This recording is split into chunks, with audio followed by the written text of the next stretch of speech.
Beauty parlour কে দিয়েছে? দিয়েই তো যুবকরা তেশ মারা খাইয়েছে।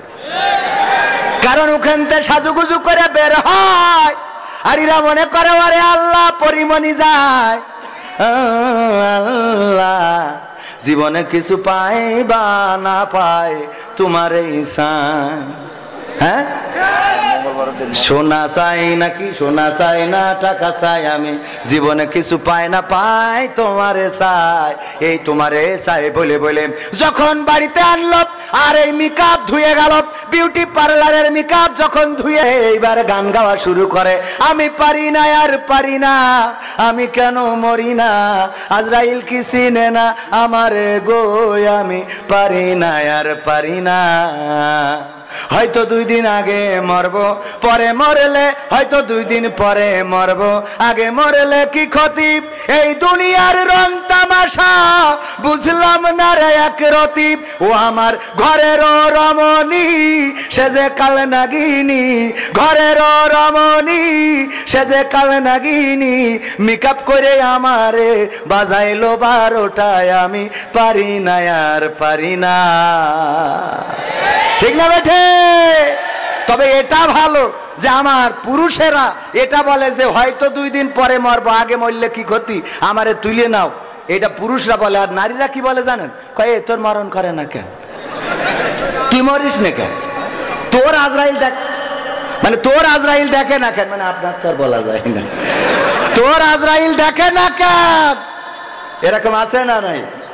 মহিলারা জাহান্নামে যাওয়ার কারণ 2টা। কয়টা? কয়টা? 2টা। বেশি কারণ 2টা, অনেক কারণ আছে। আল্লাহ নবী বললেন বেশি কারণ, মেজর কারণ, বড় কারণ 2টা। কয়টা? আপনাদের এই 2টা উত্তর দিলেন, তো কেউ কেউ দিলেন, কেউ কেউ দিলেন। সবাই কি ভালো আছেন বউ নিয়ে? আমি তো ক্যামেরায় না বলি, পরে আবার ঝামেলা, ঝামেলা তো শেষ নেই ভাই, সব কথা কওয়া যায় না, দরকারও নেই। তো কারণ কয়টা এটা আপনারা জানলি ভালো। পাগল আজকে দেখে যেই সেবা যত্ন শুরু করে দেবে। আমার আব্বা বলছে যে ওয়াজ করিয়েছে যে মহিলারা তোমরা যদি পারো স্বামীর পা মুছাই দিয়ে শুবা, তাহলে কি হবে, আল্লাহ রহমত নাজিল হবে। কারণ রহিম আলাইহিস সালাম তার স্বামীর চুল দিয়ে পা মুছাইয়ে তারপরে ঘুমাইতো। তো আমাদের এক মা বোন আর কি, ও বাড়ি যাইতে স্বামীর চুল দিয়ে পা মুছাইয়ে শুয়েছে, শুয়েতে গন্ধে জ্বালায় বাঁচা যাচ্ছে না। আরে গন্ধ, গন্ধ কের গন্ধ, দুর্গন্ধ, পায়খানার গন্ধ, কোথা থেকে আসতেছে, সারা ঘর খুঁজে খুঁজে খুঁজে খুঁজে কোনো জায়গায় পাইলো না, চুল টেনে স্বামী বলছে তোমার চুলই দেখি এই গন্ধ করতে, কারণ কি? বলছে কারণ কি বলতে পারবো না। কবির বিন সামাদ ওয়াজ করেছে যে ওগো আমার নারীরা যদি পারো তাহলে স্বামীর চুল দিয়ে পা মুছাইতে শুবা। তা আমি এই আমলটা করি তো আজকে শুইছি। তেশ মারা তো ওখানে খাইছাও কেন? ওর ওই স্বামী খেলছিল তাস, এই পাশে এক দোকানে টাকা দিয়ে কি দিয়ে, টাকা দিয়ে তাস খেলছে। হঠাৎ করে আর্মির একটা গাড়ি এসেছে, অমনি তাড়াতাড়ি করিয়ে দেশে দৌড়, জুতো পায়ে দেওয়ার টাইম পায় নাই, বাঁশ বাগানের নিচ দিয়ে গেছে, কিড়া ছেড়ে থুয়েছে, চটকায় যে শুয়ে রয়েছে, আর ওইটা মুছায়ে তারপরে শুয়েছে। পরের দিন যখন আমার আব্বা বলছে বাড়িতে যাচ্ছি, তখন মহিলারা বলছে হুজুর একটু দাঁড়ান, সুন্দর করে তো বললেন নারীরা তোমরা স্বামীর চুল দিয়ে পা মুছাই দিবা, পা মুছাইতে তো কোনো অসুবিধা নাই, কিন্তু ওয়াজের শেষে ইটাও বলবেন ওরা যেন অন্তত টিউকলেরটা পাটা ধুয়ে সই, মনে থাকবে, পাটা একটু ধুয়ে শোবেন। নারীরা জাহান্নামে যাওয়ার বড় কারণ কয়টা?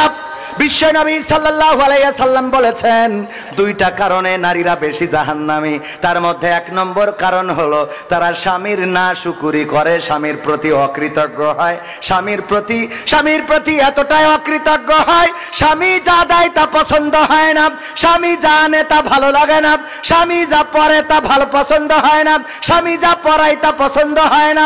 স্বামী যদি কচু কিনে আনে ওই কচুতি গাল চুলকই, কথা কয় না। স্বামী যদি ওল কিনে আনে সেই ওল রান্না করলে সিদ্ধ হয় না। স্বামী যদি মেটে আলু কিনে আনে তাইলে সে মেটে আলু খাওয়া যাবে না। আর উনি সার যখন যেয়ে বাজার করে আনে তখন পচা মাছ হলু খায়, আর কয় দেখো আজকে স্বাদটা দেখো, বাবা স্বামী দেখে বিপদে পড়ার থেকে বলে যে হ্যাঁ হ্যাঁ, ঠিক না বেঠে? কারণ তোর যদি বেসাদ বলি তা তুই তো আমার ঘরে সুতি নিবি না, তোদের তো বিশ্বাস নেই, ঠিক না বেঠে? জ্বালা আছে না নাই? অকৃতজ্ঞ আবার গান গায়, ওরে আমার স্বামী যেমন তেমন, দেওরাই আমার মনের মতন গো। আছে না নাই? দেওরার সাথে যদি ওর বলেন আজকে আমি বাড়িতে 5 দিন পরে বাড়ি আসবেন, যদি বলেন বাড়ি আসতেছি, ও সাজুগুজু করবে না, লিপস্টিক লাগাবে না, টিপ পরবে না, নখ পালিশ ঠোঁট পালিশ কিছুই দেবে না। কিন্তু ওর যদি বলেন আগামীকালকে আমার বন্ধু কবির বিন সামাদের বাসায় যাব, দেখবেন ওরে বাবা চুলি শ্যাম্পু করে, তারপরে ফেস ওয়াশ করে, ভুরুটা কাটিং করে, লিপস্টিক ঠোঁট পালিশ তারপরে নেল পালিশ, তারপরে আশকারা মাস্কারা ফাঁসকারা, কত সুন্দর করে সাজু গুজু করে বন্ধুর বাড়ি যাই রে। ঠিক না বেঠে? স্বামীর সামনে কোনোদিন সাজে না। আমার মা বোনেরা, স্বামীর সামনে সাজুগুজু না করার কারণে অন্যের স্ত্রী যখন সাজুগুজু করে বাজার দিয়ে যায়, তখন মনে করে এর থেকে ওই মালটা ভালো। কথা কয় না, কারণ তুমি তো সাজো না। আবার তুমি যখন সেই যে কোনো জায়গায় যাও, তখন তোমার দেখে তোমার স্বামী না, স্বামীর বন্ধুরা বলে মালটা পেয়েছে তো সেই। কথা কয় না? এই সত্যি বলছি না মিথ্যে বলছি? তাহলে সাজতে হবে কার জন্যে? কার জন্যে? আবার জন্য বয়ফ্রেন্ডের জন্য সেই যে নাই শুনে। হ্যাঁ, মনে থাকবে ইনশাল্লাহ। ও আমার ভাইয়েরা, এখনো বসলেন না? ডান পাশে জায়গা আছে, যদি না বসেন তাহলে বলো শেষ করে দেবো। বসা যাবে না একটু? নারীদের কারণ বলেছি কয়টা, আরেকটা কারণ বাকি আছে না? নাই শোনার দরকার আছে না? এগুলো শুনবেন, শুনে যে স্ত্রীর মাঝে মাঝে মোটিভেশন দেবেন। স্ত্রীর যেই বল, আপনারা মোটিভেশন দেবেন কি? আপনাকে তো মোটিভেশন থাকা লাগবে। কথা কয় না? স্ত্রী বলছে ওগো আমার স্বামী, মসজিদের ইমামের দাওয়াত করে আনো, একবেলা খাওয়াবো। ওই যে মোরগটা সাইড দিয়ে রেখে দিছি, ওইটা হুজুরের খাওয়াবো, মানত করা। হুজুর একটু দাওয়াত করে আনো। হুজুরের দাওয়াত করেছে, হুজুর বলছে তুমি কি নামাজ পড়ো? বলছে না হুজুর, মিথ্যে বলে তো লাভ নেই, পড়ি নে। বলছে তাইলে আমি বেনামাজির বাড়ি খাই নে, তোমার বাড়িও খাবো না। বাড়িতে গেছে, বলছে হুজুর স্ত্রী, ওগো আমার স্ত্রী, হুজুর বেনামাজির বাড়ি খাই না।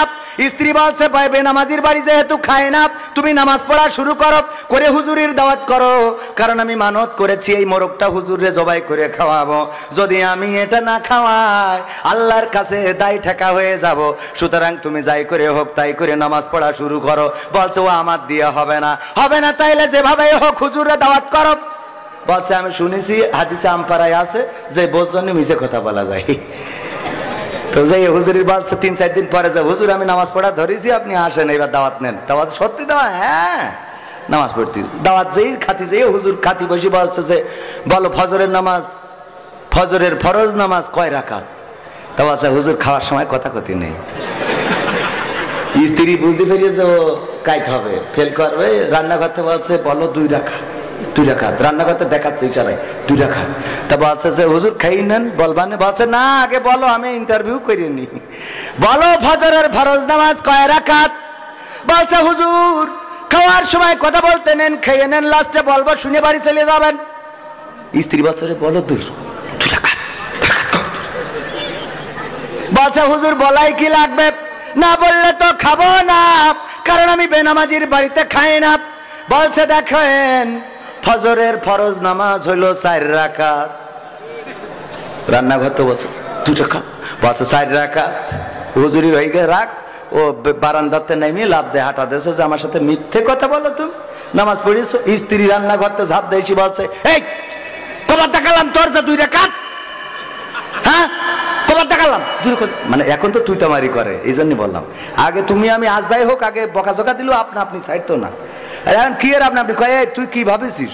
তুই কি মনে করছিস আমি তো সংসার করবো? তুই কি ভাবিছিস কি? তুই মনে করছিস আমি 12টা ঘুরে থিয়ে তারপর 13 নম্বর তুই? দরকার হলে আরো 12টা আসবে, খেলা হবে। এই প্রেম কে শিখিয়েছে? ও আমার ভাইরা, স্ত্রী বলছে যে আমি কবার করে দেখালাম 2 রাকাত, কেন 4 রাকাত বল? বলছে এই জন্য আল্লাহ তো তোর বউ বানাইছে। এই তুই আমার থেকে বেশি বুঝিস? কি করিয়ে বলছে যে হুজুরি 4 রাকাত বলি ঠেকাত পারিনি, ওর 2 রাকাত বলি যে মাইরি বসতো। 4 রাকাত বলি ঠেকাত পারিনি, ওর 2 রাকাত করলে তো মাইরি তক্তা বানাইতো আমার। তা আপনারা যে মোটিভেশন দেবেন স্ত্রীর যে দেখো তুমি সারা রাত সিরিয়াল দেখো, পরকালে কি জবাব দেব? আপনি চার দোকানে পরিমণি মেরি থিয়েতে বাড়ি গেলেন, তা আপনি কি জবাব দেবেন? এই কথা কয় না, নিজে মোটিভেশন দেবে। স্ত্রী ফজরের সময় স্ত্রী ওঠে না, স্ত্রী উঠবে কি ফজরে, তাও তো ও 6টায় ওঠে, তুই তো 10টার আগে তুই চাঁদ না পাসনি। কথা কয় না, এরম আছে না নাই? এখন থেকে নামাজ কাজা করা যাবে, নামাজ কাজা করবেন। মাঝি হয় তার জন্য আপনার জাহান্নামে যাওয়া লাগবে, এটা মাথায় রেখে, মাথায় রাখা লাগবে না লাগবে না? এই জন্য স্ত্রীকে নামাজ পড়াইতে হইলে কি করতে হবে? কি করতে হবে? নিজে নামাজি হতে হবে। তা না হলে ওই শীতের রাত যাইতে একজন শুনে যাই বলছে এই ওর রাত 12টা কে, তা বলছে নামাজ পড়তে হবে কেন, তা বলছে হুজুর কই তুই নামাজ না পড়লে আমি জাহান্নামে যাবো। তা অসুবিধা কি, তুমি তো নামাজ পড়ো না। বলছে আমি আমার জন্য যাবো, তোর জন্য যাবো কে? বলছে শীতের রাতে ঝামেলা করি না, সৌ কাল খেতে দেখবানে। কি আর কাল খেতে, এই কাল বাইসি বাইসি থাকবো তার কোনো গ্যারান্টি আছে? বাড়িওয়ালা নাই রে বাড়ি নাই রে দুনিয়াতে, বাড়িওয়ালা নাই রে বাড়ি নাই রে দুনিয়াতে। এই গানটা যে গেয়েছিল সেও মারা গেছে না যায় নাই? আল্লাহ তাকে তুলে নিয়েছে, আব্দুল কাদির হাওলাদার রাহিমাহুল্লাহ। আল্লাহ কবরটাকে জান্নাতের বাগান বানিয়ে দিন। ও বলছে এই গান যে লিখেছিল সে বাড়িওয়ালাও বাড়ি ছেড়ে চলে গেছে। আজকে রাত্রি যে মারা যাবো না তার গ্যারান্টি কি? তুই ওঠ নামাজ পড়বা নে, নামাজ পড়িয়ে নে। বলছে যে দেখো দিন কোন পাগলের রস শুনে আইসা, বলছে কবির বিন আমাদের ওঠ নামাজ পড়তে হবে। শীতের রাত কষ্ট মষ্ট করে উঠে তো উজু করে এসে কাঁদতে স্যার বলছে বলো এখন এই রাত 12টার পরে কোন ওক্তের নামাজ কয় রাকাত? তা বলছে যা হয় পড়, যা হয় পড়। মানে রাত 12টার সময় উঠাইলে আমি নামাজ না পড়লি তুমি জাহান্নামে যাবা, ঠিক আছে তোমার জাহান্নাম থেকে বাঁচাই, তারপরে আমি আজকে শেষ করবো। তুমি জাহান্নাম থেকে শিগগিরই তোমার বের করিনি, বলো কয় রাকাত, কি সূরা পড়বো, নিয়ত কি? তা বলছে ওরাম করিস কেন? তা বলছে নিয়ত বলি দাও, কয় রাকাত বলি দাও, এসে উঠাইলে। তা বলছে তা কাল খেতে পয়সা আনতে আবার রাগ করছিস কে জন্য? হয়ে গেছে আমল করা। এরকম আছে না নাই? বাড়ি যেয়ে বলে পর্দা করতি, অথচ ওর সাথে যখন চলে ও যদি বিল খিসির দেখা চোখ নামাতে পারে না। ফোনের পাসওয়ার্ড এমন দিয়ে থিয়েছে ও তো দূরের কথা, ও 14 গোষ্ঠীর জীবনে খুলতে পারবে না। ঠিক না? ঠিক। এই পাসওয়ার্ড জড়াইনো ঘড়াইনো যদি বোর্ডটা হয় তাহলে বুঝবেন আপনার বউ কিন্তু তেজমারা খেয়েছে। কথা কয় না? আবার যদি স্বামীরটা হয় তাইলে আমার মা বোনেরা বুঝবেন যে এ কিন্তু অন্য জায়গায় বাইর মারতেছে, কার বেড়া ভেঙে বেড়াচ্ছে। মনে থাকে জন্য পাসওয়ার্ড থাকবে কি সরল সোজা, আপনারটা অসুবিধা না, অন্য মানুষের কথা কই, ও মানে আপনাদের তো আর কি কি পাসওয়ার্ড এরকম জড়াইনো জড়াইনো থাকবে না, মনে থাকবে তো? পাসওয়ার্ড এমন থাকবে যে বউ ঠাস করে টান দেবে খুলে যাবে, মনে থাকবে? আপনি মরি গেলে জানো স্ট্যাটাস দিতে পারে যে এই আইডির মালিক কিল্লা ফতে। এগুলো করে না, এগুলো করবেন। আর না হলে ফোন 2-3টে বানাবেন, 2-1টা খুলে থবেন, একটা পেছাই না থাক, মনে থাকবে।